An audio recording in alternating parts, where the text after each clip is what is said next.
Already stopped.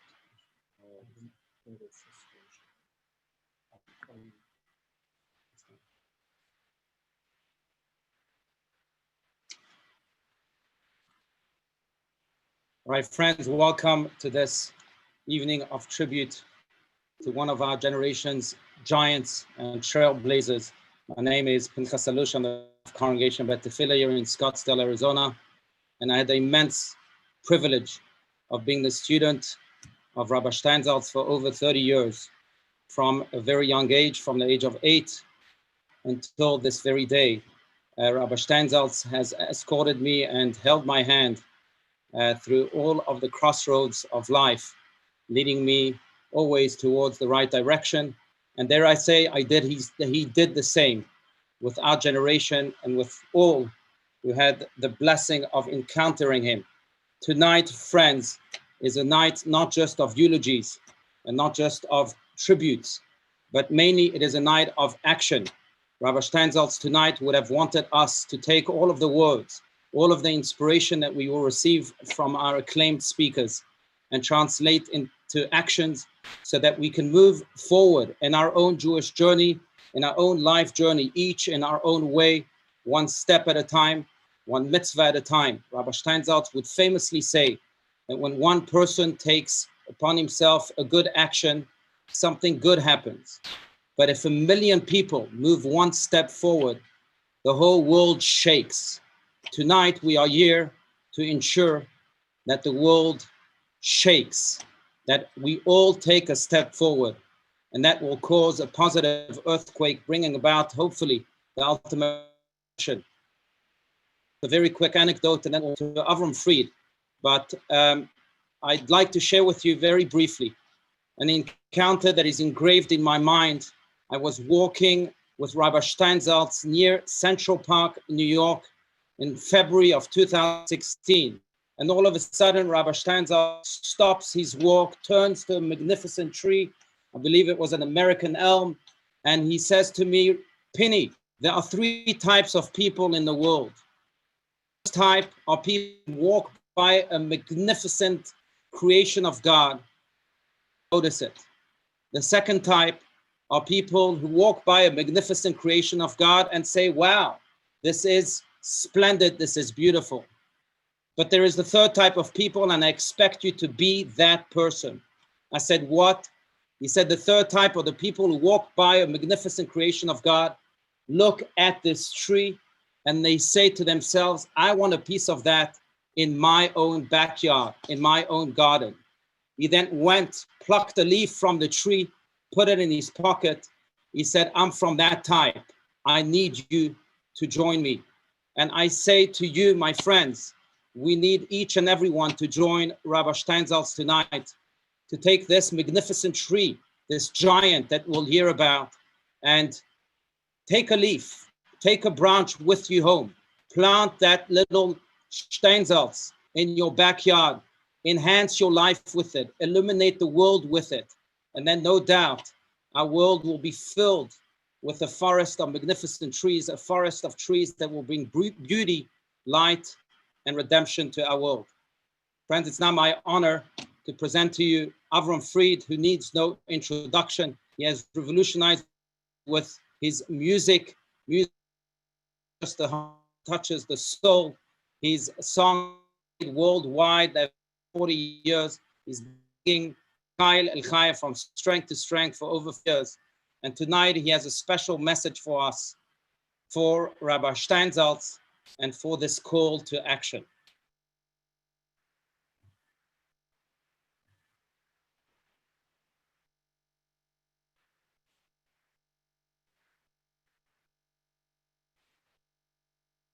Rabbi Steinsaltz will be there at the head. Amen. Thank you very much.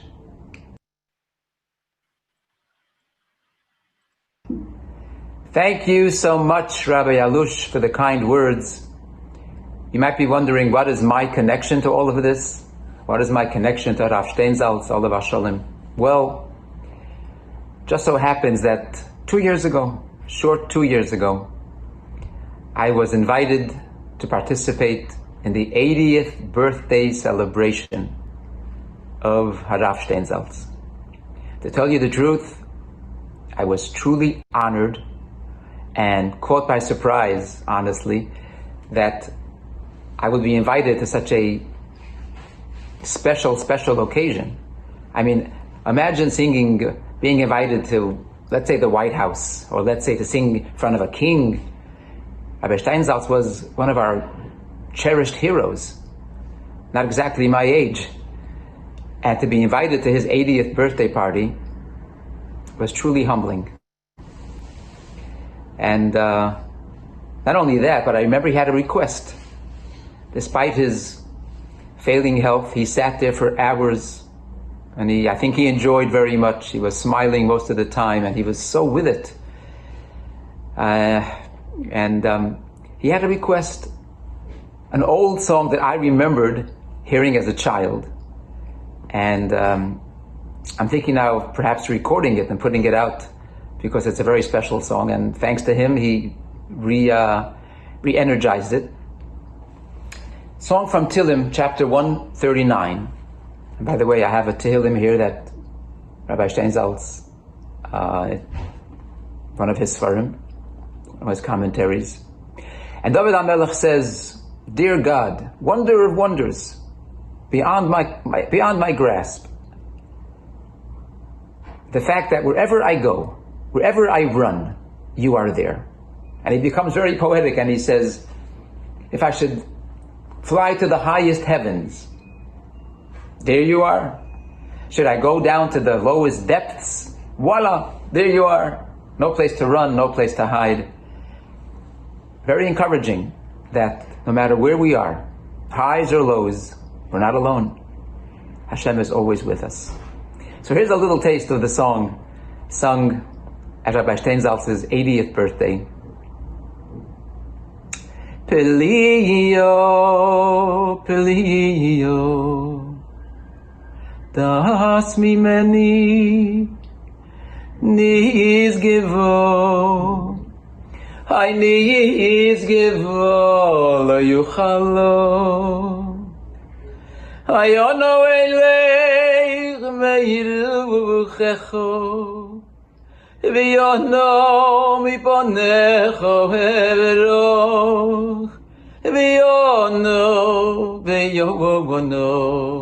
You hear the question, where can I run? V'yono, V'yono miponecho heveroch, Im ezak shomayim shavomoto, Im ezak shomayim shavomoto, V'yatziyo shiyovoil.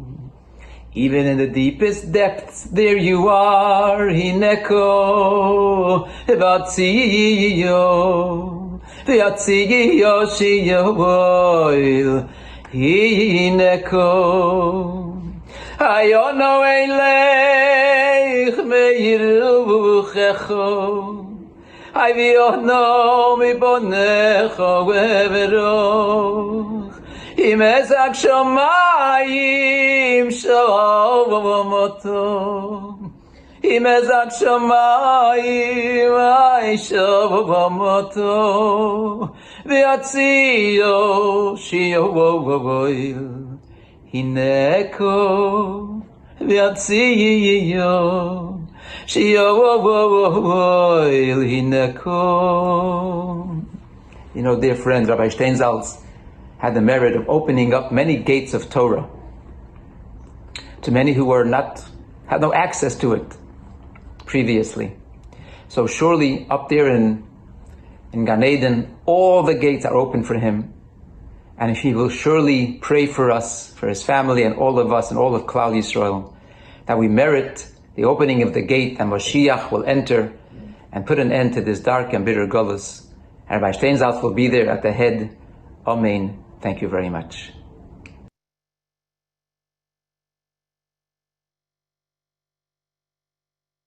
Thank you, Avraham Fried. Thank you for beautiful words and that stirring niggun. Without any further ado, it is my honor and my pleasure, my dear friend, a thinker, a best-selling author, Rabbi Telushkin, who's reached thousands of Jews, just like Rabbi Steinsaltz, with the wisdom of his writing and with the holiness of his.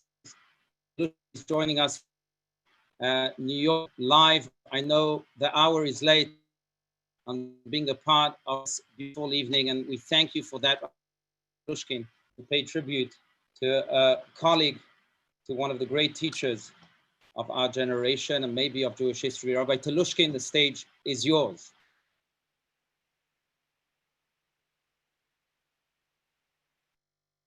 Can I be heard clearly? Yes? I can't tell. Yes, yes, yes. Oh, okay, good. Okay, listen, my heart goes out to all of us who are here, but obviously, in particular, to Rabbi Steinsaltz's family for this loss. I remember first hearing about Rabbi Steinsaltz many years ago from my grandfather. It was in 1968, and he had been in Israel. He was an older man then. He was in his late 80s, and he came back from Israel showing us a photograph of himself with other distinguished sages in Israel, all long men with long white beards, and one without a beard, Zalman Shazar, was there. And then he points to a young man in the middle of the group who could not have been more than in his late 20s or about 30, and it was Adin Steinsaltz, and he said this was our teacher. He had taught them Tanya that evening. And my grandfather was very impressed because he had all sorts of innovative ideas, and he was shocked that this young man was the one who was doing this teaching. And my grandfather used to show that photo to people to talk about this amazing person who was rising up in Israel, and who epitomized to him the teaching in Pirkei Avos, Yesh Kankan Chadash Malei Yashan, a new vessel filled with old teachings. But of course, Adin Steinsaltz, that was only his beginning. And as he got older and older, he also became a Kankan Yashan Malei Chadash, because he was always able to assimilate new material. Years later, when I first met Rabbi Steinsaltz, as soon as he heard my name, Telushkin, which is obviously not a common name, he remembered that encounter with my grandfather. I remember he told me, your grandfather said something unusual to me that day. He said, who is your teacher? Because he knew Steinsaltz made no secret of the fact. He knew Steinsaltz had not grown up in a traditional frum environment. And how did he come to Tanya, who was his teacher? And Rav Steinsaltz mentioned whoever it was his mentor. And my grandfather says, I know him. You didn't get your ideas from him. And of course, he was alluding to the nature of the chidush, the chidushim, the new insights that Rabbi Steinsaltz had. So there were a few things that were striking as I've been spending these last days thinking about Rav Steinsaltz. One, of course, was that at a very young age, he acquired a gargantuan amount of knowledge. It's amazing. I mean, what he was able to do, and you're all out there, you know it. I mean, just a couple of volumes alone had been all that he had produced from the Talmud Bavli, but that he did the entire Talmud Bavli and everything that he did, and so many other works that he did, ending up, with a commentary on the whole Tanakh, and of course what he did on the Tanya alone. So one was his gargantuan knowledge. Second was a remarkable ability to transmit knowledge. This is very unusual. You have leading professors who can give classes on a very, very high level, and only people who themselves are on a very high level can follow what the professor's teaching. And then you have people who are great at giving beginners courses. Rav Steinsaltz had the ability that he could teach to everybody. And people who didn't know, he gave them enough information so that they could understand what he was saying. And yet people who knew a lot were very aware that there was much more that they could learn from it. He was could be beguilingly simple, it would seem sometimes, but there was so much more to learn from it. So for all these traits alone, we could say Dayenu. But Rav Steinsaltz had another power, the power of perseverance. Some years ago, I had the zechus to write a biography of the Lubavitcher Rebbe, and in it, I include a correspondence that the Rebbe had with Adin Steinsaltz. One of the interesting things we learned from this correspondence is that what Rabbi Steinsaltz wrote the Rebbe unless you want to be on, indicates one thing to us. He was a total Superman. He was actually capable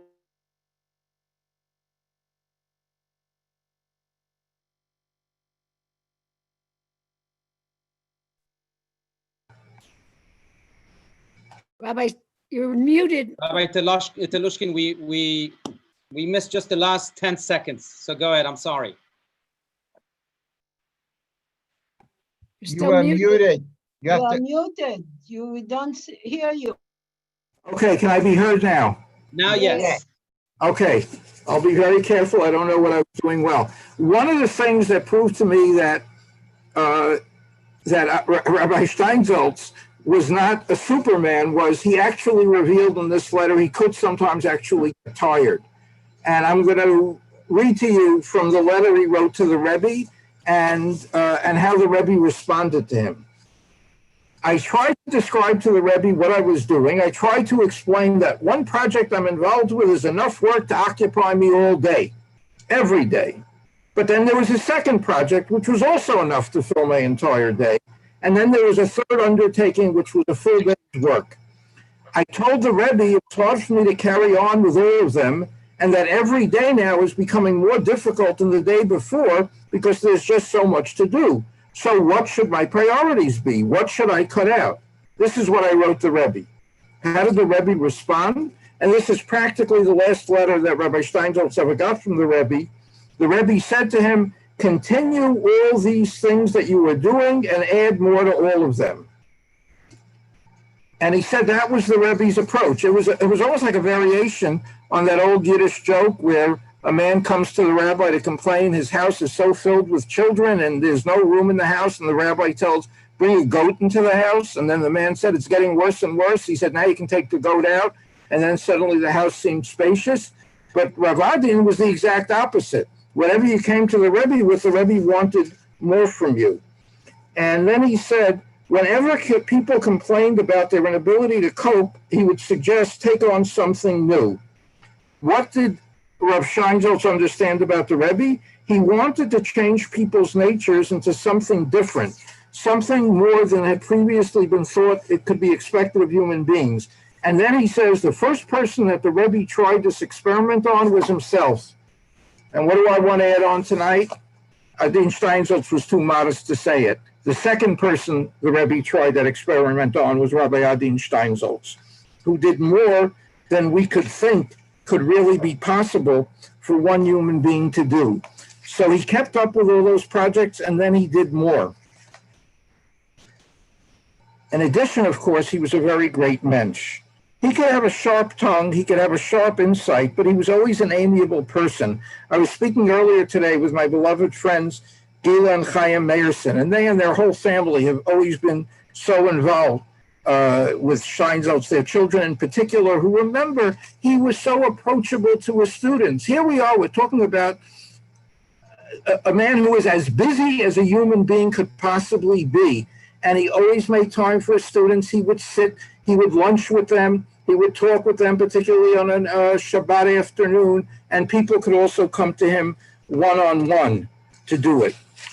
Rabbi Steinsaltz also had a very open mind, which wasn't always common in some parts of the frum world. But remember, he had grown up, he had gone to Hebrew University, he studied chemistry, he studied math, he studied physics, and he always maintained an openness to secular studies.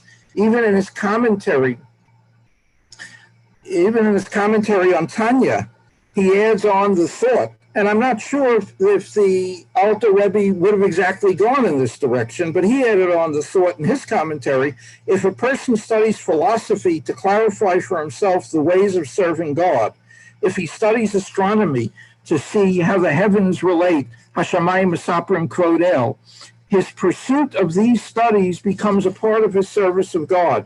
Maimonides' writings on astronomy made him think not of Ptolemy, which was what they said, of course, of Copernicus, but of God. His assumption is that the more one knows about creation, the more one knows about the Creator.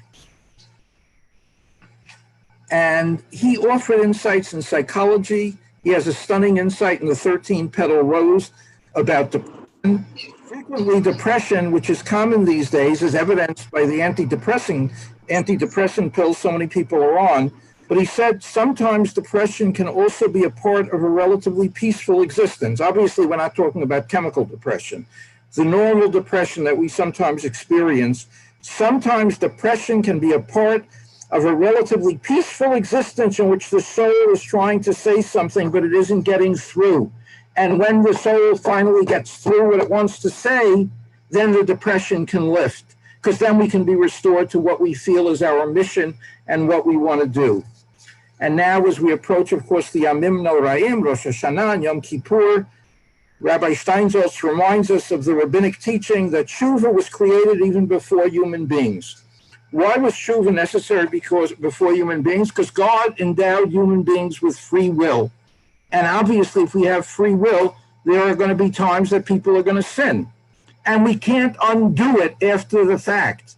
You can't change. We all, have fantasies of one day being in a time machine and being able to go back and change history. But it's the one thing you can't do. But repentance offers the possibility to transcend the past. And transcending the past is such an extraordinary act that the Gemara, of course, teaches that in a place where a Baal Tshuva stands, even a tzaddik doesn't reach that place. And I remember when I learned that, and I remember friends of mine used to argue, that's not fair. But so Foshel Davar, in the final analysis, a Baal Tshuva should still not be regarded as being on a higher plane than somebody who's always been righteous.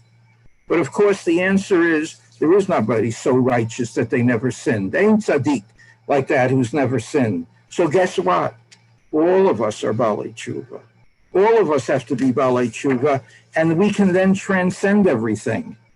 And as my cousin, Elisa Hirschfeld, reminded me right after Rabbi Steinsaltz died, she sent me a passage, some of which is in Rabbi Adin's words, some of which is a summary of it. Repentance is the highest expression of man's capacity to choose freely. Man can extricate himself from the binding web of his life and from the chains of causality.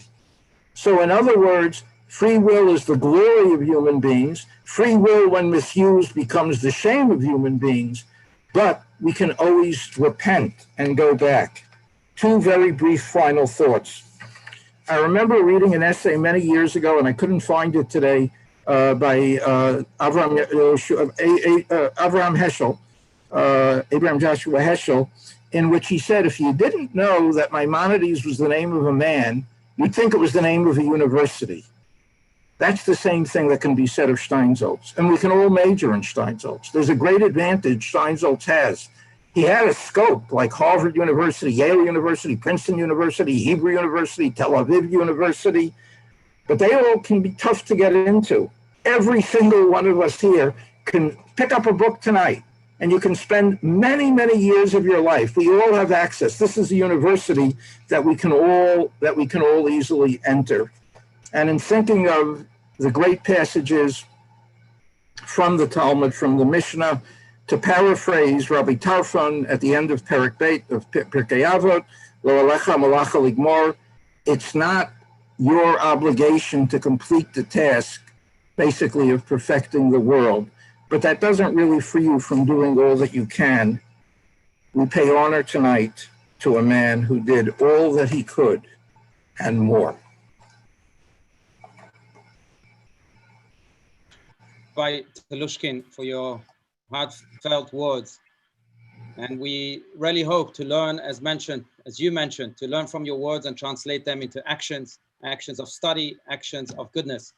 Friends, it is now my honor to call upon my dear brothers, Mamash and Shmuel Alush, all the way from Jerusalem, along with Hillel Aaron Atiyah, Rabbi Steinsaltz's student. My brothers were also students of Rabbi Steinsaltz, and so was Hillel Aaron. Hillel Aaron on the piano was also our shaliach of Rabbi Steinsaltz here in Scottsdale, Arizona, just a few years ago. They are joining us, as mentioned, all the way from Jerusalem, and they will be sharing with us one of Rabbi Steinsaltz's favorite Hasidic nigunim, Hasidic melodies, the nigun of Shamil.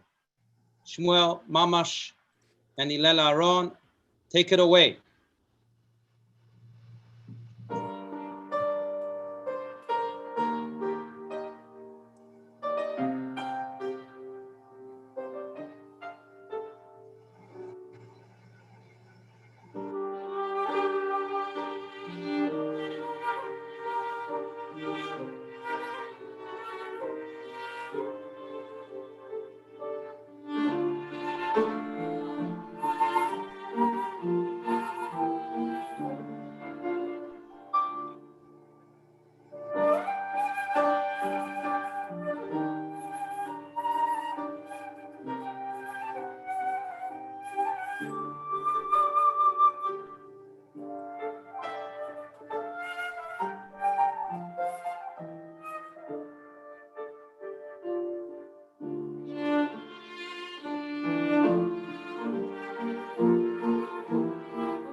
Thank you so much, Shmuel, Mamash, and Hillel Aaron. Friends, now without any further ado, it is my true honor, privilege, and pleasure to ask Rabbi Yosef Yitzchak Jacobson to share with us a few words. Rabbi Jacobson is the Dean of the Yeshiva.net. His teachings, his weekly videos, and many writings spread very quickly across the world and touch thousands, if not hundreds of thousands of Jews. We are honored to have him. I know that Rabbi Jacobson also had a personal relationship with Rabbi Steinsaltz. Rabbi Jacobson, thank you for joining us all the way from New York. The stage is yours. Thank you. Thank you. You could see me? No, your screen seems to be blocked. We can see gray.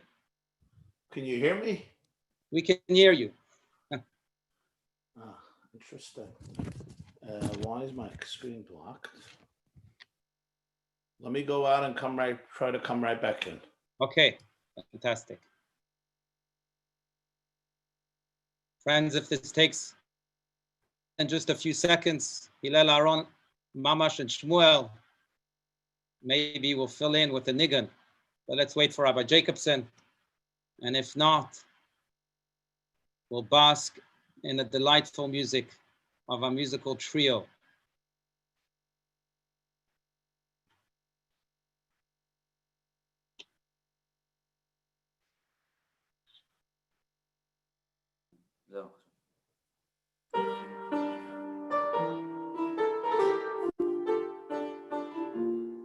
All right. Okay.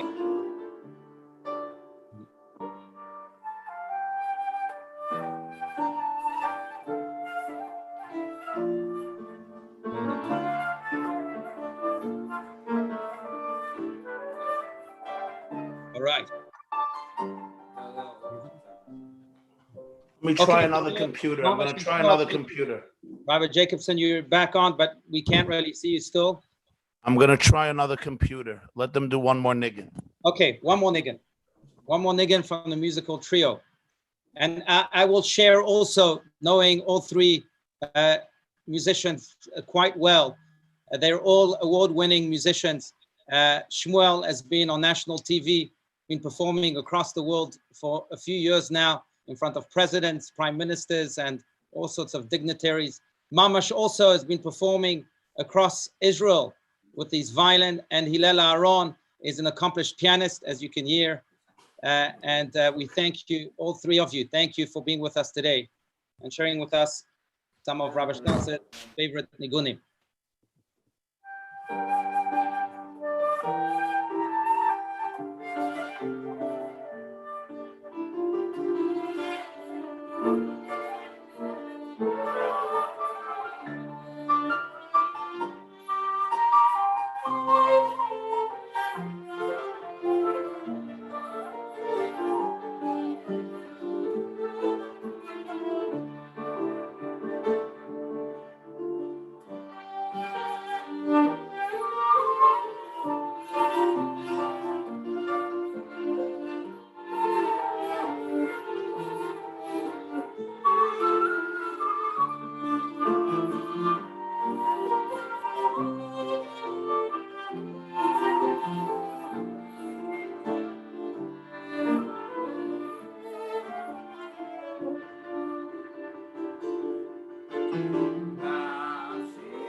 right.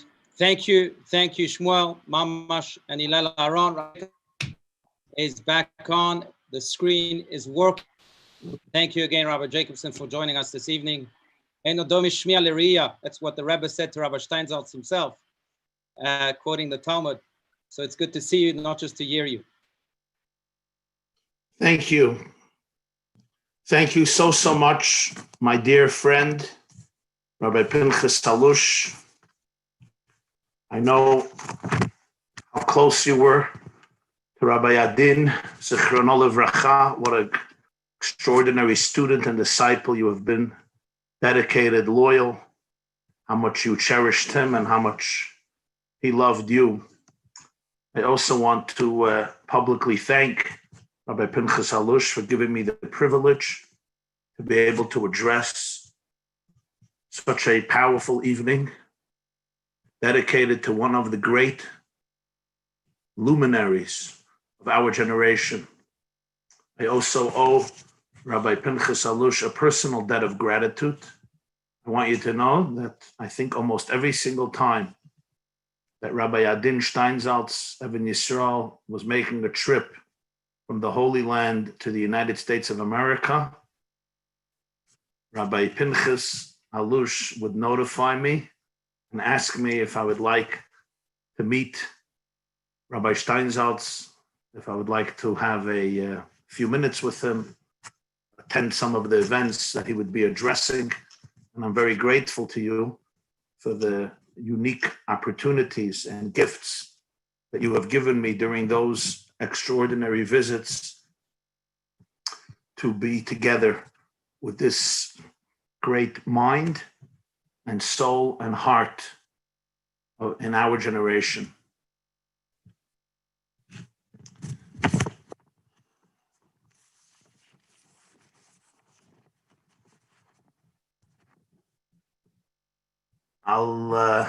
Everybody who knew Rabbi Steinsaltz knows that he was a very honest person. He loathed what we call in Talmudic language chanifa, flattery. He did not flatter people. He did not flatter audiences. And the more important and distinguished, affluent and wealthy you thought you were, the less he would flatter you. Generally, the custom in America, I don't have to tell you, Rabbi Alush, is people live on flattery. The Pasuk says in Chavakok, Tzadik be'emunasa yichya, Tzadikim live with emunah, but in some places people live with flattery. That's what their oxygen. They flatter others and they want others to flatter them. That's just the way it is. Shmar li ve'eshmar lach. I scratch your back and you'll scratch my back. Rabbi Steinsaltz was allergic to flattery. He did not accept it, nor did he give it.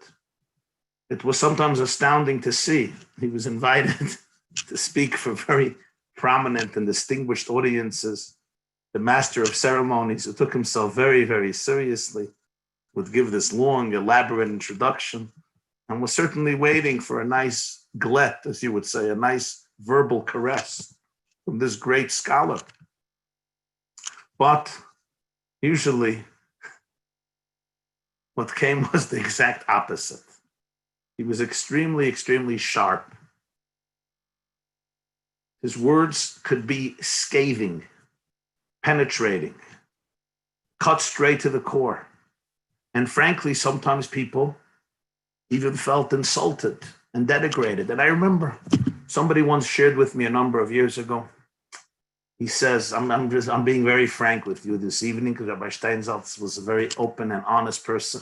Somebody tells me, I went to see Rabbi Adin Steinsaltz. Such arrogance, how he spoke. He diminished the crowd and scorned and had this humor so dismissive. And I told this person, you don't know him. You don't know him. He's actually one of the most humble people you'll ever meet. The guy looked at me like I was crazy. Let me tell you what he said. I said, you don't know him. He challenges people. He wants to stimulate you. He wants to trigger your imagination. And he wants to make you think. He wants to make you grow. He wants to shake you up. He wants to take you out of the status quo. But he's really very extremely humble, extremely unassuming person. And if you would have the wisdom and the fortitude to stick around, to stay around, and to be humble, you would see after a few minutes or after a few hours that there's another part of him that is very, very soft, very kind, very compassionate, extremely non-judgmental, and very simple. And this person, who's actually a rabbi, was arguing with me. I realized at some point he doesn't get it. So I was quiet. How much am I going to argue about it? Was there really a point? We're going to argue if somebody's humble or arrogant. I made my point. He made his point. A little while later, and I have to say this was so satisfactory for me because it was just validating. A little while later, I'm reading a new volume of letters that were published, letters by the Lubavitcher Rebbe, 1970. And I'm reading a letter written on the 22nd day of Shvat, 1970, Tovshin Lamed, 5730, to the president of Israel. The president of Israel's name was Shneir Zalman Shazar. He was the third president of Israel. After Chaim Weizmann and Yitzchak Ben Zvi, in 1963, Zalman Shazar became the president, and he served as Israeli president for around 10 years, till 63 to 73. Shneir Zalman Shazar was named after the Baal HaTanya, the Alter Rebbe, Shneir Zalman, because his family came from Chabad Chassid. Rabbi Steinsaltz used to have a weekly class that Shazar, the president of Israel, hosted in his home for top Israeli intellectuals. It was an absolutely extraordinary encounter between mostly secular, some very left-wing, liberal, and many atheistic Jewish intellectuals that represented the creme de la creme of the Zionist movement in the 50s and in the 60s, with this young, budding genius who came close to the world of Judaism and Torah and mitzvahs and spirituality and Kabbalah and Machshava and Hasidism and Chabad. And he would teach them every week with the president of Israel there. And the class went for an hour and a half, and then it was like an hour of questions, conversations.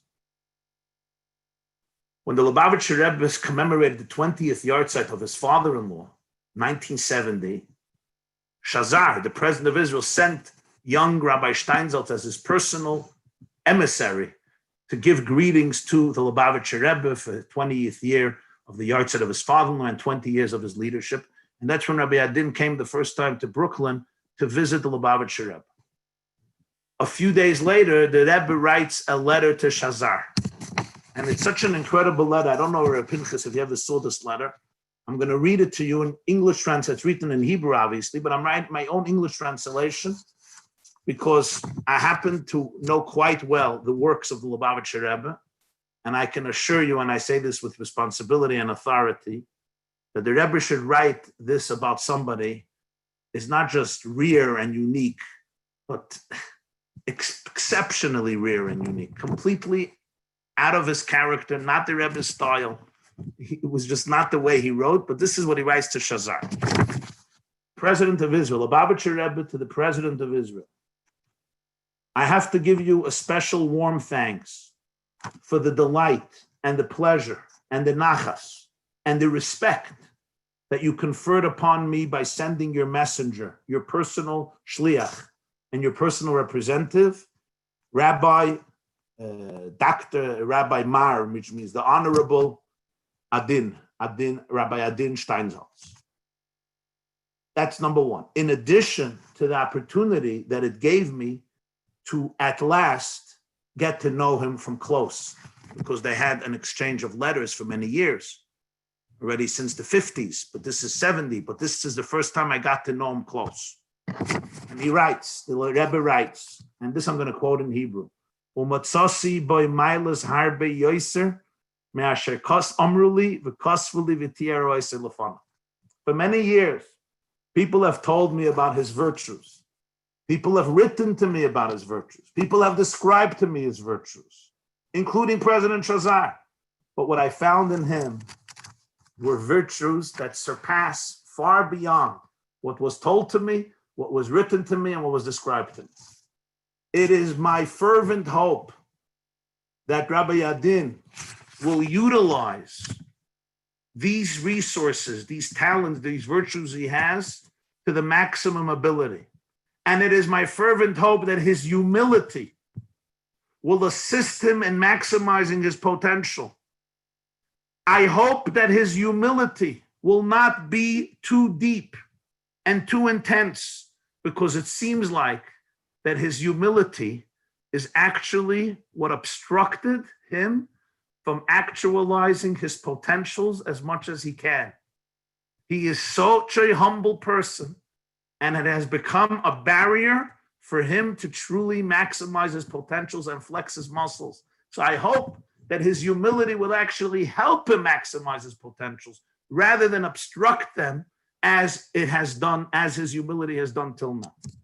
Now I know, he writes to the president of Israel, it's difficult to find the middle road between the two extremes.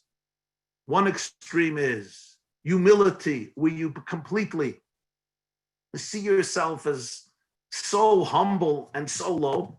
And the other extreme, where you throw away your humility, and then, you could become arrogant. He says, especially humility, the Rambam explains that you have to go to the other extreme of arrogance.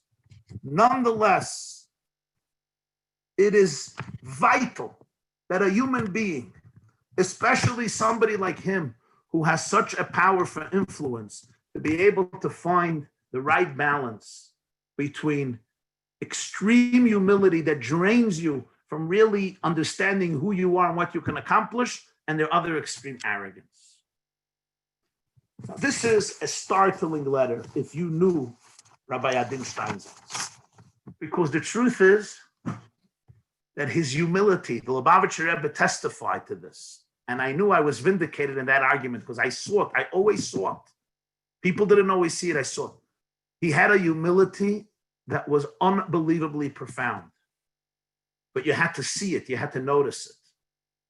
And he can be so scathing because he was really so humble and very unassuming. In fact, I would say, I asked him once, do you get jealous of people? People persecuted him.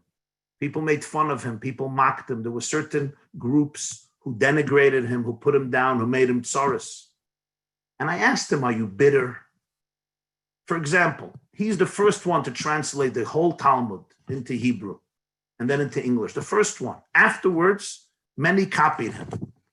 And an extraordinary spreading of Torah happened as a result. But he was the one who started the revolution. Did somebody give him credit? It's not fair. Even if you don't agree with everything, but give the man credit. Credit is due where credit is due. Pay tribute to his greatness, pay tribute to his vision. Many did not. And I'm not going to elaborate on it now, but I spoke to him about it. I asked him, does it eat you up? Do you get angry? What do you do with your ego? I asked him these questions. He answered them very, very honestly, very vulnerably. And I saw that he doesn't operate on that level. He really operates on a very humble level. I would say that he lived up, at least in many ways, to this letter that the Rebbe wrote to the president of Israel about him. The Rebbe felt he shouldn't write this to Rabbi Adin, he should write this to the president of Israel who may be able to influence it, where his humility ultimately became a springboard for extraordinary work and extraordinary growth and extraordinary ambition. Because I believe what he did, and maybe this is what the Rebbe was saying, was realizing that you're so humble, realizing that you're just a conduit for God, then even the sky is not the limit because you're an ambassador of infinity. And that's what he meant. Humility can ultimately help you become much greater than you would ever become without humility, because you take your ego out of the picture, you take yourself out of the picture, and you just become an ambassador of truth, an ambassador of wisdom, an ambassador of light, an ambassador of hope, an ambassador of knowledge, an ambassador of Torah, and an ambassador of emes. And that's what this human being became. He harnessed his talents, his resources, his genius, his creativity, and his unique perspective on life. And the humility was something that pervaded it all. It was a privilege to see for many years and something to deeply learn from. I once visited Rabbi Adin in Yerushalayim. I sought an appointment and he told me to come to his home for Seudah Shlishis, for the third meal of Shabbos after Mincha. And he went to his legendary garden in the, where was it, Moshava Germanit, right? The German colony, where did he live? The German colony. And he took me out to the yard in the back over there. Some little, I don't remember if we sat on little gazebo, whatever there was over there, some old bench, it looked like from the days of Terach before Abraham. It was quaint, it was a little surreal, and the sun was setting over the horizon of Jerusalem. We had quite an intimate conversation. I really was consulting him about my own work and my own career and my own travels and my own lectures and my own writing. And I started off the conversation, I said, as somebody who's been involved in the work of spreading Torah, speaking all over the world, writing to all types of audiences, lecturing to all types of audiences, I came here for guidance, I came here for advice. We spent a very long time together. He shared a lot with me, and then I stayed Mitzvah Shabbos and we continued to speak. And a lot of it was very personal, and a lot of it was sharp, and a lot of it was scathing, and a lot of it was penetrating. But I want to share with you one line he shared with me. He told me, he said, I'm going to suggest something to you. He says, you're going to speak, you're going to write. Try to do something. He says, you know how in the beginning of every book they have blurbs? You know, this one says great things about you, this rabbi, this doctor, this psychologist, this professor, this politician, this essayist, this world personality, this Nobel Prize winner. Everybody writes things about you, and this is what it helps sell the book, because it means you're a credible person, great people like you. So he says, you'll probably one day also want to publish, and you'll also have 100 blurbs. He says, I'm going to suggest to you that you should have one more blurb, so it'll be 101 blurbs. So I thought, who does he want me to go to? I said, okay, sure. Who should I get this last blurb from? So Rabbi Steinsaltz, in his inimitable way, with his little smirk and twinkle in his eye, says, in his whisper, he says, try to get one last blurb from someone. He may not be as important as the others, to you or to others, but I think it's good to. I said, who? He says, God. Get a blurb from God. So I said, how do you do that? How do you get me a blurb from God? So he said that the Gemara says in Masechta Shabbos, Chaysamai shel HaKadosh Baruch Hu emes. The seal, the blurb of God is truth. He says, make sure you're writing the truth. Make sure you're speaking the truth so that God will give you a blurb. And then he laughs, and in his humor, he says, I'm not telling you that it's the most important blurb. I'm not saying that. I'm not going to exaggerate to you. But I think among all the blurbs, it should be one of them, which was, of course, a very profound and humorous and beautiful way of saying, ultimately, success in life comes from one thing and one thing only. And that is, if you share truth, the truth, and only the truth. And that's what he did. Let my people know, his motto, the truth of who they are, where they come from, and where they're going. When he began teaching this weekly class in the home of the president of Israel, he succeeded great scholar in Jerusalem, Rabbi Avraham Fried, passed away in 58. He was an older man, a sage, came from a prominent family, generations of rabbis in Russia and Ukraine, Adatz, Peretz Chaim, the famous Chaim family. Rabbi Steinsaltz was a Baal Tshuva, and he took over the class, which was called Chug Chaim Mishnat Chabad. So somebody asked him, said, you're sitting here. He was born in 37. He took over the class. when he was around 20 years old. He's sitting here with the president of Israel, or with the soon-to-be president of Israel, then the minister of education. People in their 60s and their 70s, top intellectuals, people of the stature, David Ben-Gurion, that stature. And you're sitting here, a 20-year-old kid, and teaching them something strange. You know what he said without skipping a heart's beat?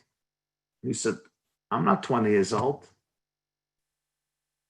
I'm 3,320 years old. Nobody here is 3,320 years old.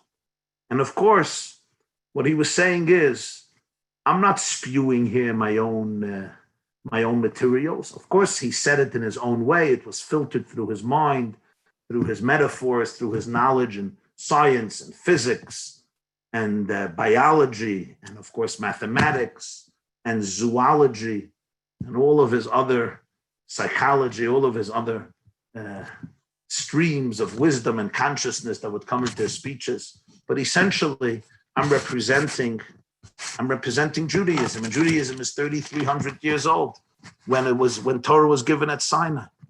And once you appreciate that, then humility does not become a contradiction for self-actualization, because self-actualization is not about my ego. It's about what Hashem wants me to do in this world as his shliach, as his messenger. I once asked Rabbi Adin, I said to him, Kvod Harav, I want to ask you a question. You're an educator. You created a school system. You created yeshivas, high school students. Rabbi Pinchas is one of his students in his yeshiva, Makar Chaim, many other hundreds and thousands of students over the years in Israel and in other places in the world, Russia and other places. And I asked him, I said, I also try to teach. I want to know something. What do you want from your students? What do you want them to look like? Do you want them to be as brilliant as you? Do you want them to have a holistic approach to Judaism? Do you want them to know all the basic works of Jewish philosophy, of halacha, of Jewish spirituality, of Musar, Chassidus, Kabbalah? What is your agenda? What's your prize student? Tell me your mission statement. I wanted to know. You know what he told me to Pinchas? Listen to what he told me. He said something so moving and so simple and so profound. He says, I have told my students what I want from them. I want that when they walk in the street, somebody is walking by and somebody sees one of my students, just sees him or her walking. And the person sees them, sees one of my students. And then the person walks by and is compelled to turn around and take a second look. And the person says, there is something about this person, and I want to know what it is. There's a radiance, there's a dignity, there's a halo of light that surrounds this person. What does he know about life that I don't know? I would like to learn that. He says, that's my ambition for my students, which was such a powerful way of saying, I want my teachings, I want Torah to transform them from within. I want them to become people who are not just preaching religion or doing things by rote, but they breathe it, they live it, they become refined people. You could see a light on them. You could see how they live. He was really quoting the Rambam in Deis, chapter 4, that the sage is recognizable, how he eats, how he drinks, how he goes to the bathroom, how he dresses, how he walks, how he engages in intimacy, how he handles his financial affairs, how he deals with people, how he engages in business. You see it everywhere. One of the unique things about Rabbi Adin was there was no labels by him. He was not impressed with religiosity that was not truly authentic. There was no judgmentalism. You did not fit into this group or that group. Wherever you are, he would try to challenge you like he challenged himself. And indeed, I would say a lot of religious people did not feel comfortable with him because he managed to bring out things that are sometimes need enhancement in us. Judaism could become very robotic. We get stuck in the quagmire of our cultures, of our groups, of our nusachs. We become political. We become party-oriented. It becomes more about the ego than about God. It becomes more about protecting my reputation than about the search for truth. It becomes more about maintaining the status quo and not challenging or making waves more than a battle for transcendence. And I'll forever be thankful to him for always managing to point that out. He once spoke at a very, very large shul. I would say one of the most affluent synagogues in New York, what you would call a modern Orthodox shul. And he gets up, and there was great anticipation for the sermon. There were maybe 1,500 people sitting in the auditorium in Manhattan, Shabbos morning. He gets up, and classic Rabbi Steinsaltz, classic. You know what he tells them? I'm still laughing. He looks at them, 1,500 people. He says, you know what this place reminds me of? Only he can get away with this. Only he can get away. I don't think you guys should practice this in the house. He says, this reminds me of an Episcopalian church. He's a visiting scholar in residence. Usually you get up, you flatter the rabbi for 10 minutes, then you flatter the president for 10 minutes. And then you flatter the other wealthy people who are sponsoring the Shabbaton for 10 minutes.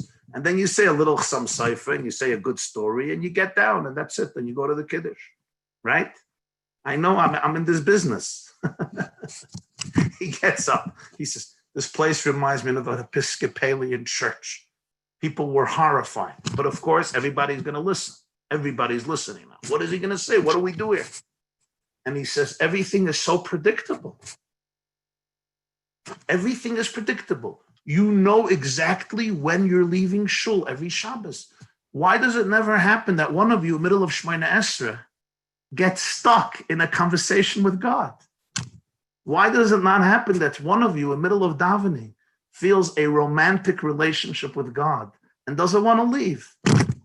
He says, you all leave exactly the same minute every single Shabbos. And he told them, the Baal Shem Tov said, something unbelievably powerful. Everything in the world can be done with coldness, besides one thing. You can't create life without passion. A fetus cannot be conceived during intimacy if there's no passion. Life is not created without passion. He says, poor Baal Shem Tov, he didn't live in our generation. If yes, we would have taught him about artificial insemination. You could create life without passion. He says that's the uniqueness of our generation. We know how to do everything without passion, even create life. But I'm telling you, your Judaism needs passion, passion, passion. Now, to be honest, some people didn't like it. Like, what do you come here and insult us? But anybody who had a deep soul, sensitive soul, you had to fall in love with such a person. He told you the truth. And he challenged you. He didn't just tell you what you wanted to hear. He told you what you had to hear. I remember I was once at a big convention of a very big organization, very big Jewish organization, and a successful one. The reason I went there, actually, my father of blessed memory was a journalist, and he was invited, so he took me along for Shabbos. And Rabbi Steinsaltz gets up, and he says, I'm going to speak now about Aleinu l'shabeach l'Adon HaKol, the prayer where everybody runs out of shul and you never think about it. And he says, we talk about how Aleinu l'shabeach, we're not like the nations of the world. They bow down to all of these type of feudal and pagan gods, but we have the courage, the dignity to be able to worship the real God. And he says, I want to give you a little illustration. And the illustration is, there was once, he says, a little shtetl in Poland. It's Shabbos morning, and a father is going with his son to shul. And they're walking to shul. And on the way to shul, they're going through this little narrow path. He says the father is a small, poor Jew, a wood chopper with his 9-year-old boy. And they're holding his hands, walking to shul. And the boy is making trouble. It's Poland, the shtetl. He says, Tati, I don't want to go to shul. I don't want to daven. I don't want to learn. I'm not interested. 9-year-old kid. In the middle, Rabbi Steinsaltz says, in his descriptive style, a coach comes down the road. And who's in it? The Poritz, the overlord, the one who owns the whole city. Rich, powerful, big, muscular. He says there's 16 white horses pulling the coach. It's an aristocratic royal coach. The overlord, the Poritz, is sitting inside with his servants. He said, the Jew is tiny, frail, small, weak. The Poritz is huge, big. As he put it with his pinky, he can take the Jew and rub him into little crumbs. That's what he could do with his pinky. And the Jew is walking on the side. He doesn't want it to be noticed because who knows what this anti-Semite might do if he sees a Jew and he's in a bad mood. And he says, the father turns to the little boy and he says, you know, if you don't start behaving, you know what's going to happen to you? And the boy says, what's going to happen to me? And the father says, you're going to grow up to be like him. And he points to the Poritz. You're going to grow up to be like him. And for a Jewish boy, that was the greatest insult you can give. That you're going to grow up to be like this powerful person. He said, because they had an inner pride, an inner dignity that was unshakable and was not dependent on circumstances. A certain extraordinary teaching I heard from him was his translation to one word in Genesis. The snake was sly or smart or shrewd, but Rabbi Adin said the translation is the snake was sophisticated. Sophisticated. He said, what's sophistication? Sophistication stops speaking about absolutes and everything is in context. So there's no good and there's no bad. God told you not to eat from the tree? Of course. He's insecure. He's afraid of competition. He was never nurtured by parents. He's suffering from a lack of self-esteem. He said, today we live in a time you can't even say about a piece of art, it's nice or it's ugly. You can't say about your country, it's mine. You can't say a terrorist is a terrorist. Everything is in context. He says that's the curse of sophistication. You don't know if you're coming or you're going. There's nothing that you could speak about in certain terms, in absolute terms. This was his very subtle way of rebuking a generation during the second intifada in Israel, where so many Jews were so apologetic for their existence. But that interpretation, it was so powerful, it was so telling about one of the greatest contemporary challenges of our generation. You know, Rabbi Pinchas sent me a letter today, just came out this week, 1956. Think about this, 1956. Rabbi Adin Steinsaltz was 16 years old, approximately 16 years old. The Lubavitcher Rebbe writes a letter to an elderly Jew from Jerusalem, Rabbi Nochem Shmaryahu Sasonkin, who was a great chassid from Russia and a great scholar and a well-known Jew in Israel, a well-known Hasidic Jew. And he writes to him, there's a 16-year-old boy. He gives him the address, Katamon 100, Jerusalem. He's 16. I got a letter from him. His name is Adin Steinsaltz. And it seems like he's confused about the future path he should take in life. 16-year-old boy. And the home that he grew up in is also not so conducive for a life of Torah. And I want to ask you to take a personal interest in him. You live in Yerushalayim, and find a way to get in touch with him. I'm giving you the address, and help him find his way. And maybe he could go for a little bit away from Yerushalayim, so he's not living in an environment and people who are trying to schlep him away from Torah, and he could find himself. And please help him do this. It doesn't have to be only you, but I think you're the most suited, and then you can already direct the efforts and bring in other people and so on and so forth. This is 1956. 10 years later, I saw a video, Rabbi Sasonkin sitting right near Rabbi Adin as he was getting married to his Rebbetzin from the Azima family. May she be healthy and live and enjoy many, many years of a lot of nachas as being an Eishes Chaver and such a loyal partner to her husband and his incredible and tireless work and endless traveling. And I thought about it. Here's a Rebbe sitting in New York, trying to build his own community, and a 16-year-old kid writes him an email, a Freudian slip, writes him a letter from Jerusalem in the 50s. The Rebbe got hundreds and hundreds and hundreds of letters. Imagine, Reb Pinchas, you ever thought if the Rebbe would have ignored that letter? You ever ignore an email that you get? Can you please help my 16-year-old kid? Okay, you know how many emails I get? Help my 16. If the Rebbe would have ignored it, he was busy, had a busy day. He had other hundreds. It's not pikuach nefesh, the kid wasn't dying. He was confused. Who's not confused? You know, people who are not confused. Smart people are confused. Imagine the Rebbe would have neglected that letter from a 16-year-old boy. Just imagine. The Rebbe did not neglect the letter. He took one of the oldest and most prominent Chabad Hasidim in Jerusalem, and he told him, this boy is your mission. And he's not dramatic in the letter. He doesn't say, I see great things. No, just as a Jew. He said, I don't have to explain to you the great schus of helping a Jew come closer to Torah and mitzvahs and helping a young man, find himself. That's what he says. Of course, hindsight is 20/20. Probably the Rebbe saw more. And look what happened. Here's an individual soul who literally illuminated a generation. 60, 70, 80 books. I don't even know how many he authored. Through personal contacts, through institutions, through books, through writings, through works, through lecturing, through all types of encounters and experiences, through students and disciples and organizations and initiatives in so many different communities and backgrounds, all from that one letter to teach you how you have to be able to look at a soul and how you have to be able to see the potential of a soul. One of the greatest messages I personally learned from Rabbi Adin was something he once shared, and he said, the Gemara says in Shabbos, Kuf Yotes, Al tigui b'mishichai, elu tinoikas shel beis Rabba. Do not touch my anointed ones. Who is that referring to? The Talmud says these are the little children.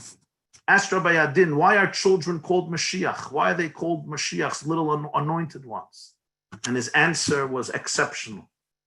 He said, every child, when they're young, they dream either to be the Messiah or to bring the Messiah.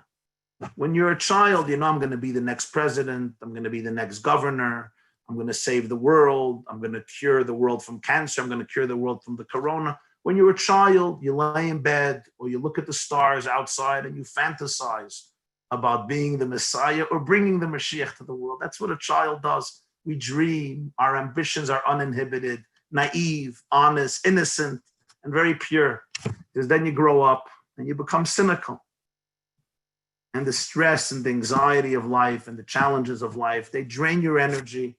And you stop dreaming. Now it's all about making a living, paying your mortgage, paying for tuition, making ends meet, and just survival. You go into survival mode. So the Talmud says, Al tigui b'mishicha elu tinoikas shel beis Rabba. Even when you become older, don't get rid of that little Mashiach in you. Never get rid of that inner child. Always remain a child. Have the twinkle of the eye of the child, the innocence, the curiosity, and most importantly, the ambition, the trust that you can change the world. Never allow your inner Mashiach to die.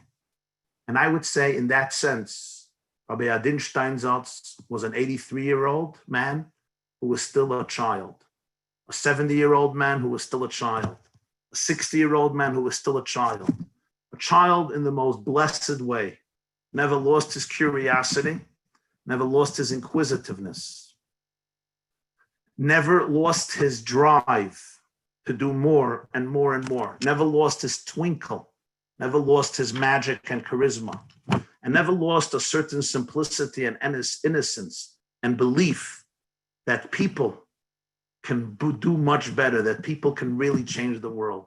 He never lost the Mashiach, the child, inside of him. And it was a gift he gave so many who came in contact with him and had the privilege of learning from him, of talking to him, of reading him, and of being inspired by him. This was an exceptional contribution that he made. And whoever knew him knew he could be very cynical. He was not a naive person. He saw through the layers. He knew immediately when there's dishonesty, when there's corruption. And yet, despite all of that, despite him not being a naive person, there was still a purity that he held on to, a faith that he held on to. And it was something so refreshing to see, because usually people who see through things become so cynical and they're exhausted and they show you that they're cynical. They stop believing in anybody and anything. He would not let anybody sell him a Brooklyn Bridge or a Verrazano Bridge or a GW Bridge or Kvish Mispar Echad or Kvish Mispar Sheish. You couldn't sell him a Lakshan Kugel at all. But nonetheless, there was something deeper that he not only believed in, but he completely invested his life towards. And in that process, transformed hundreds of thousands and touched millions and millions of people. In conclusion, I will just say this. Rabbi Steinsaltz once said, what's the difference between a frog and an elephant? And in his own inimitable way, he answered, God gave a frog a mechanism to inflate itself. When the prey comes and the frog is in danger, so the frog inflates itself so that it gives an impression that it's, macho, don't start up with me. He says, God never gave that gift to an elephant. An elephant can't inflate itself.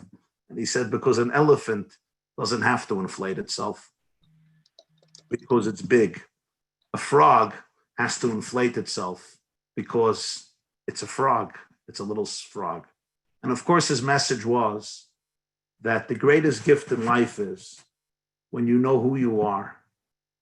And when you're truly big, you don't have to inflate yourself because it just comes out. It's who you are. When you're not, then you live in a very external and shallow world, seeking validation, seeking approval of people. Well, in that sense, I would say Rabbi Adin Steinsaltz was truly a great person. And his greatness was deep, very deep. It was very deep inside. You didn't always see it, but you had to, if you would stay around, you saw there was greatness there. And it emerged in very powerful ways. And it emerged in a life that was ultimately characterized by endless dedication. And as I heard from him once, I asked him at a private conversation once, Rabbi Pinchas arranged it, I think it was in Manhattan. Rabbi Jacobson, if I may just ask you, I'm so sorry. Manny has to go to the Gilo Matzeh. Okay. So we'll wrap. Go ahead. I'll done. We'll do another time. Everything. Thank you. We can hear you on and on and on. We wish we could, but the family's waiting. No problem. Thank you. Thank you for the opportunity. And may we continue to. May we continue not only his legacy, but may we continue and have the privilege and the merit to be able to embody his vision and to be able to continue the extraordinary work that he dedicated his entire life to really inspire the Jewish world and to inspire the whole world. Thank you. Thank you so much, Rabbi Jacobson. And as you spoke, I have to tell you, I saw a part of him in you. And Mitzvah Hashem, you should continue to illuminate our world with his light and yours joined together. Thank you so much. Thank you. Thank you. Friends, without any further ado, we're truly honored to have Rabbi Steinsaltz's son, Rabbi Manny, with us, who just rose with his family from Shiva this morning. He's also on his way to the unveiling of the tombstone. And he's joining us here all the way from Yerushalayim, my dear friend. At the same time, all together, we send him our deepest wishes and condolences. I know Shiva ended this morning, and Hashem we still say Hamakom Yinachem. Hashem should comfort you and bring you only simchas from this point on. Rabbi Manny, the stage is yours. Executive Director of the Steinsaltz Center, Rabbi Steinsaltz's Bechor, his son, Bechor among the boys. B'chavod, Rabbi Manny. Good evening, and as mentioned before, as I'm not as humble as my father, and not as really proficient in humility like him, I will really like to say to everybody that we are humbled by the the sign and show of condolences and care. And especially, I'm really, really grateful for Rabbi Alush and all the speakers before me and the speakers after me, to bring the message of my father, talking about my father. Of course, in this week, to remember him is still easy, it's still comfortable, is still really much alike with us. As we are on the way to the unveiling, like many other families, we went through a struggle to find what's the right word to describe him. And it's a process that a family, I think, should go with, and a family should discover what is the right wording to summarize a man or a woman, a human being that live for tremendous long time or even a short time. How do you summarize their life in few sentences? How does one does it? How does one take life and compound it to such a few words? So when we sat as a family, my mother, maybe she'll live long and healthy, my sister and my younger brother,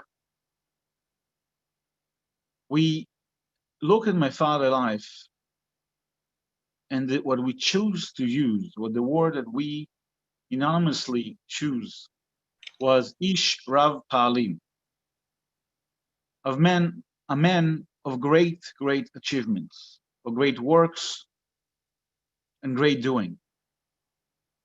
I remember vividly going to my father once the last file of the last tractate of the Hebrew Talmud was sent to print in 2010.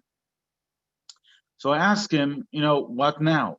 People drive him crazy about, oh, Rabbi, you finish your life work. What now? We gave him a list of 8 different projects. He didn't say no to any of them in any level of seriousness.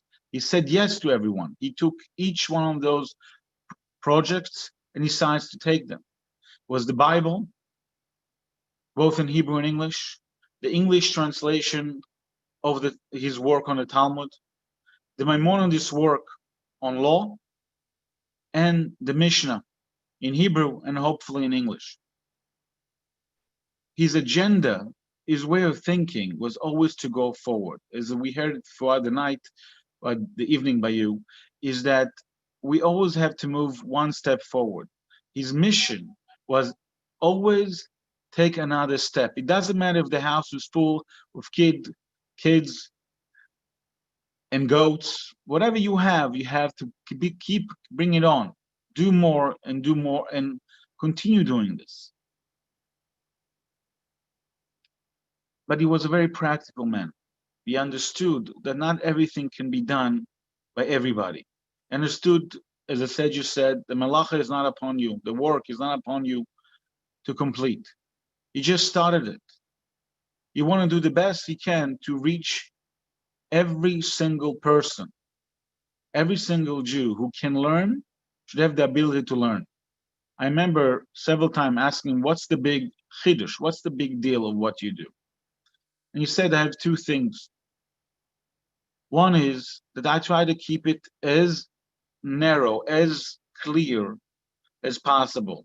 And therefore, he didn't mind to bring commentaries from a variety of sides, as long as the reader can be reading the text fluently. And the second thing he said, and that's something he kept saying, when I write a book, I want the person who read the book to feel that he has a teacher in his pocket, that he has me and he has my students and he has people I follow in his pocket, that he can go with them. It can be his guide, it can be something that can move him forward from now till they need to pass on the message, to carry it on for the next generation. That's the goal of my father's work. Again, I would like to take this opportunity to thank you all about you participating in this tribute night for my father, the first of many. It'll be happening next year and hopefully farther down. I would like you again to participate in our work, to help, to support, to care. But this thing I would like the most is as you continue learning, as you continue advancing yourself from day to day, that today will be better than yesterday. Shabbat Shalom, and thank you.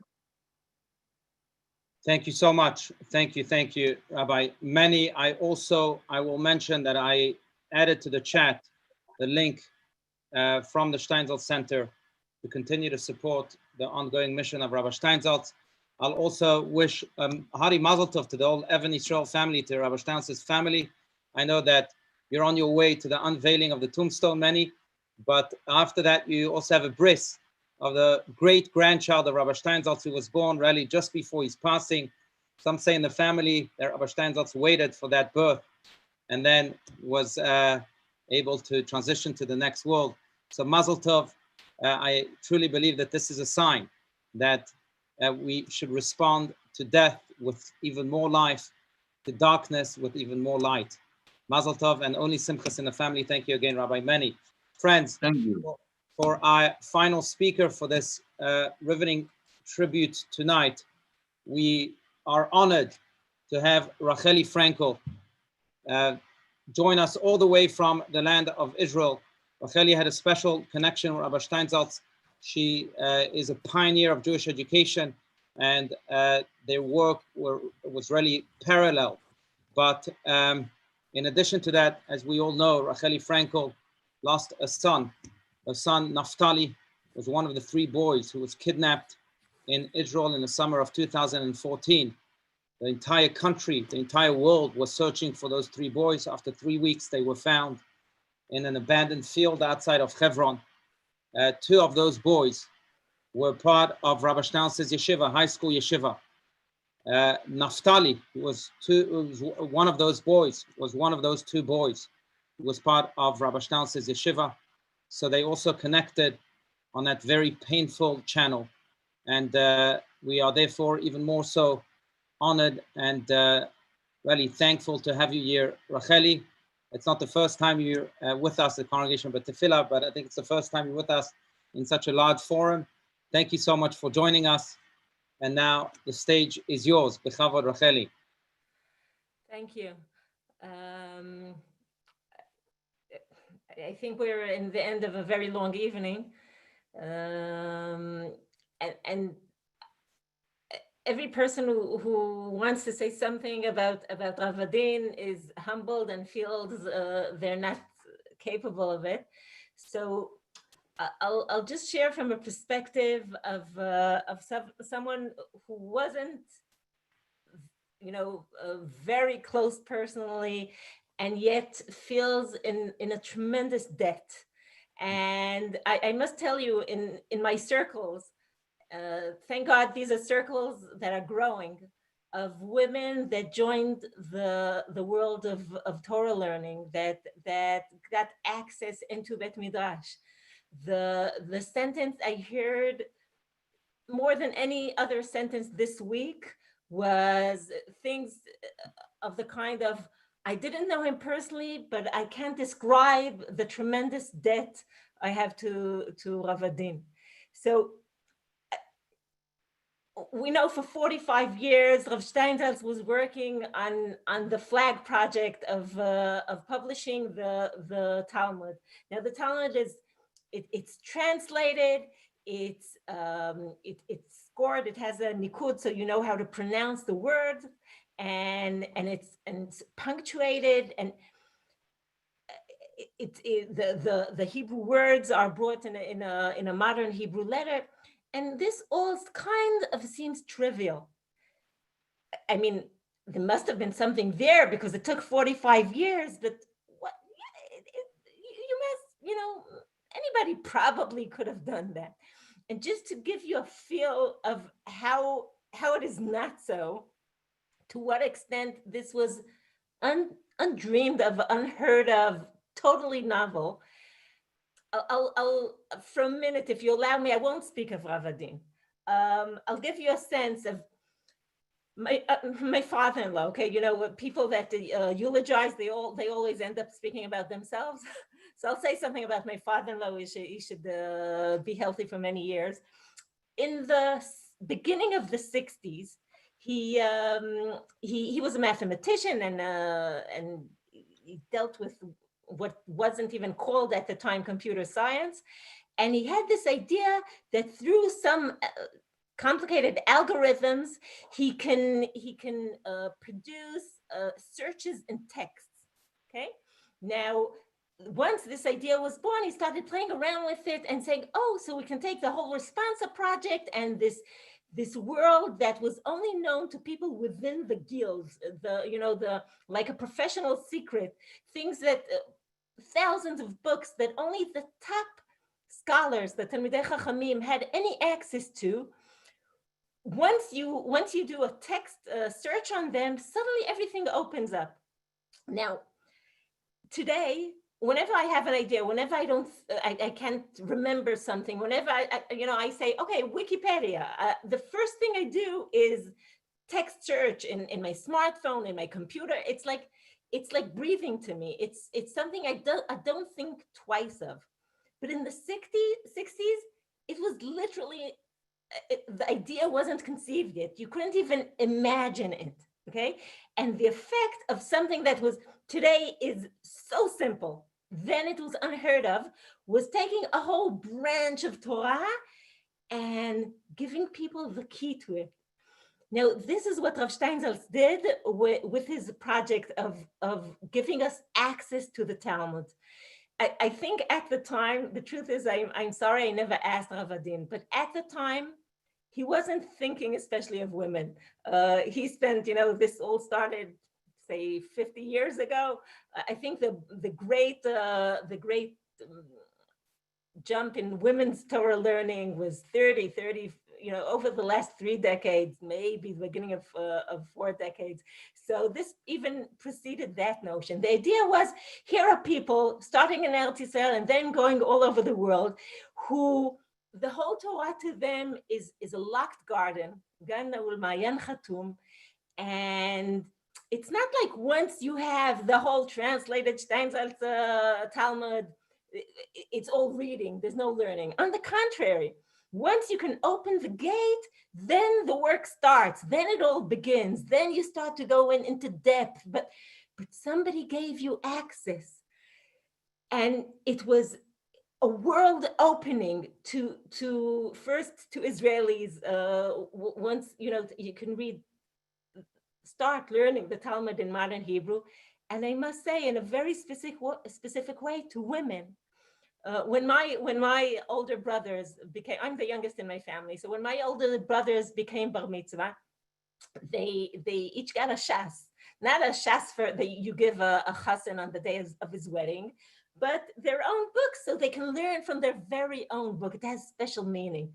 When my sisters became bat mitzvah, there wasn't, they never, how could they handle this Shas Vilna? They didn't learn Talmud in school. Nobody taught girls Talmud. I mean, my father did a little bit, but so unbelievably, just then, the project of Talmud, of Steinsaltz started out.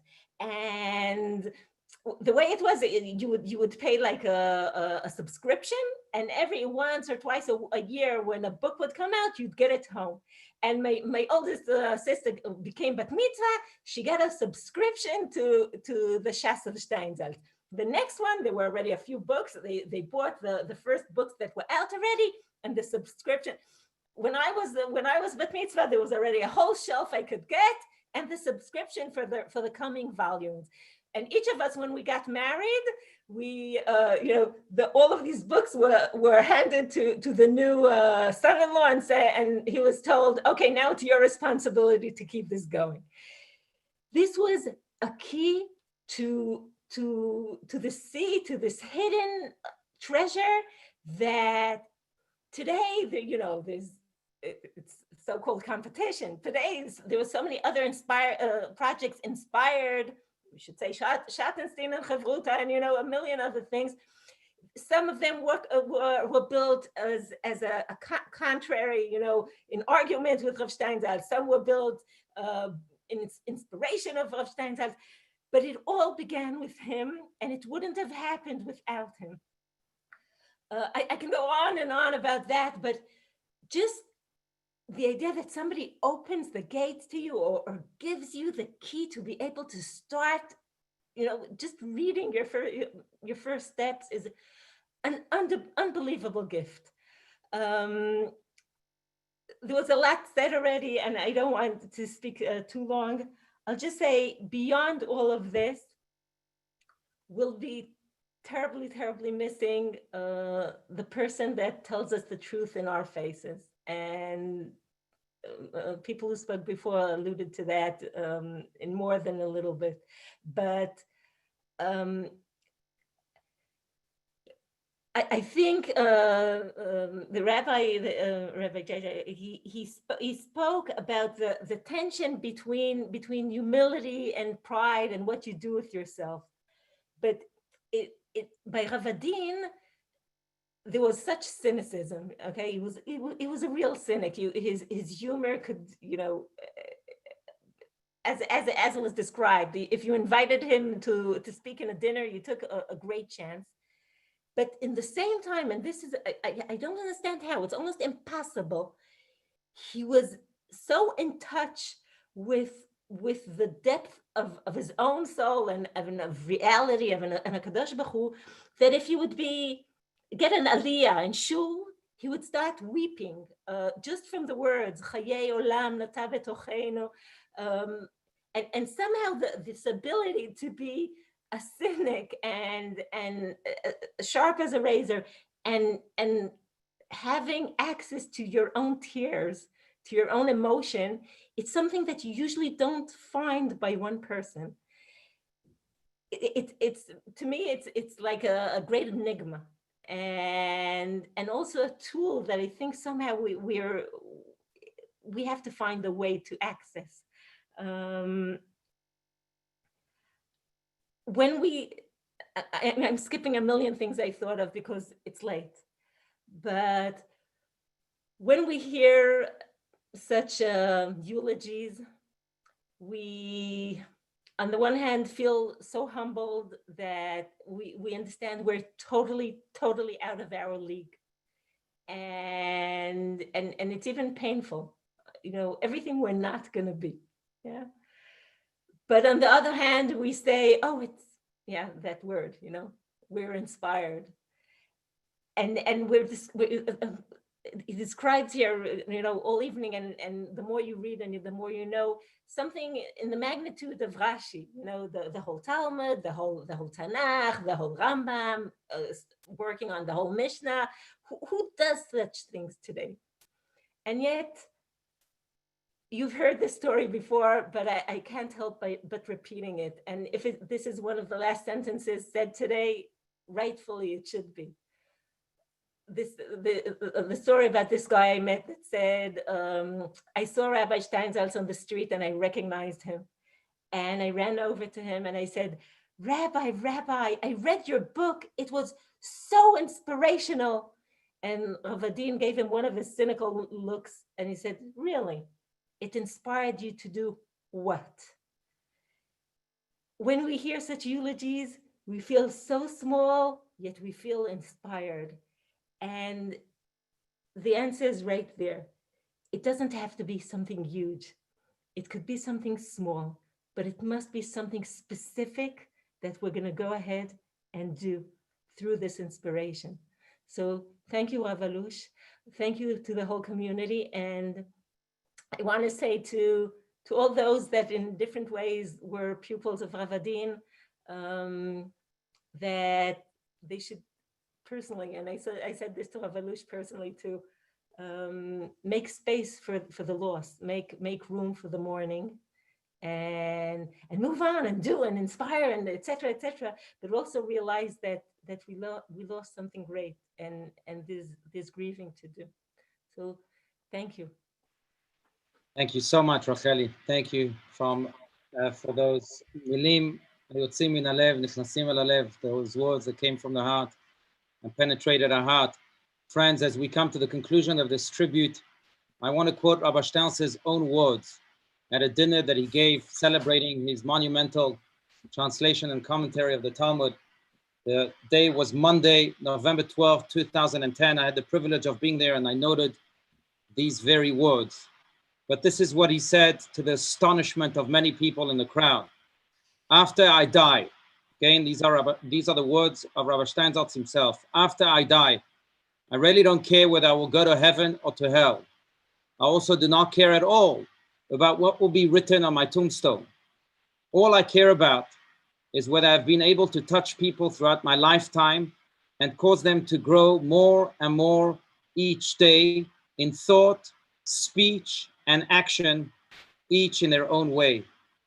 That's all Rabbi Steinsaltz cared about, to touch people, to touch you and I, to touch everyone around us, to touch the world. So if we can truly honor Rabbi Steinsaltz on this evening, let us take upon ourselves yet one more mitzvah, one more action, one more hour of study, one more good act of kindness, so that we too can grow and be affected by his life, by his work, by his monumental revolution of making the canon of the Jewish library accessible, because that's what he truly wanted. Those are his words, and those words should become our vocation. I will ask our musical trio to conclude this evening with some nigunim. Thank you all for joining us from across the world, and may we continue to grow more and more each day in the words of Rabbi Steinsaltz. Shmuel, Mamash, and Ilala Aron, b'chavod.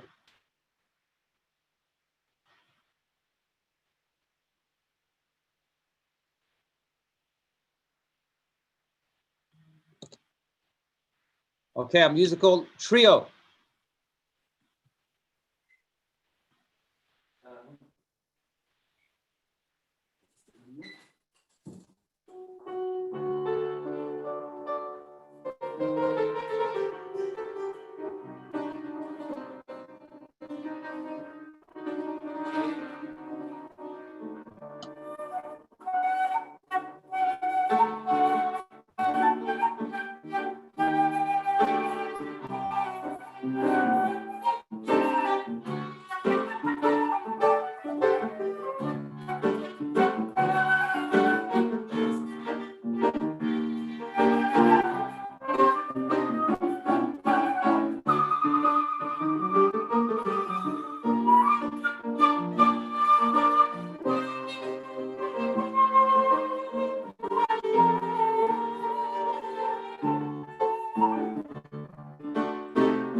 Thank you, Hillel Aaron. Thank you, Shmuel. And thank you, Mamash. By the way, Rabbi Steinsaltz was the sandak of Shmuel and Mamash. He walked for about 2 hours. Mamash's bris was on a Shabbos, was on a Shabbat. So Rabbi Steinsaltz walked 2 hours for your bris.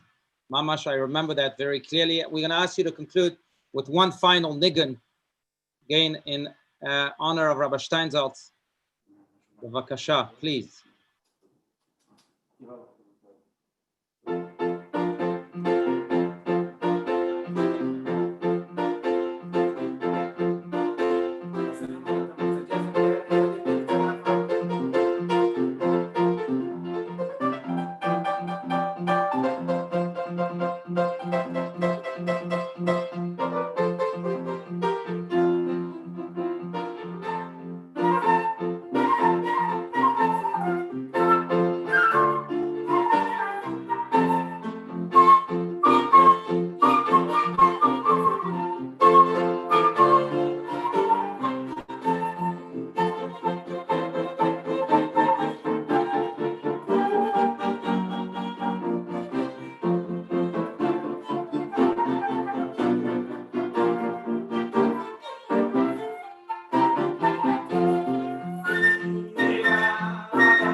Thank you again so much. Thank you, Shmuel, Mamash, and Hillel Aaron.